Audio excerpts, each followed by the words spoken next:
एक समय की बात है, एक सुंदर गांव में एक किसान रहता था जिसका नाम मोहन था।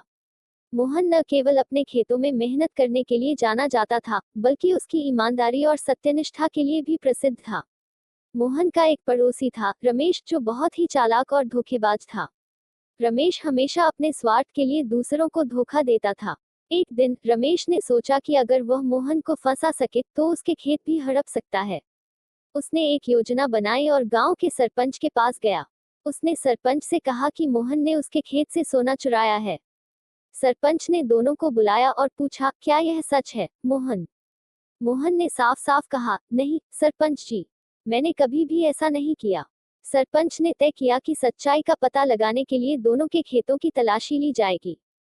रमेश ने अपने खेत में पहले से ही कुछ सोने के सिक्के छिपा दिए थे ताकि मोहन को फंसाया जा सके। तलाशी के दौरान सरपंच को रमेश के खेत में सोने के सिक्के मिले और उसने मोहन को दोषी ठहराया।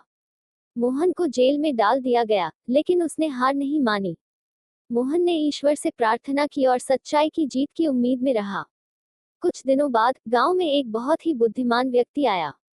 उसने गांव के लोगों से कहा कि वह सच्चाई और न्याय के बारे में बहुत कुछ जानता है और वह मोहन की सच्चाई का पता लगाने में मदद कर सकता है।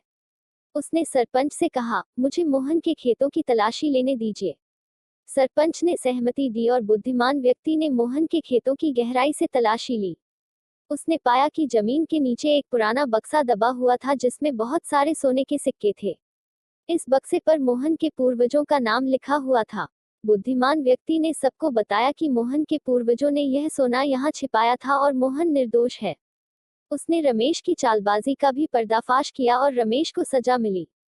गांव के लोग मोहन की ईमानदारी और सत्यनिष्ठा की प्रशंसा करने लगे। मोहन ने सच्चाई की जीत का सबसे बड़ा उदाहरण प्रस्तुत किया और गांव में फिर से शांति और विश्वास लौट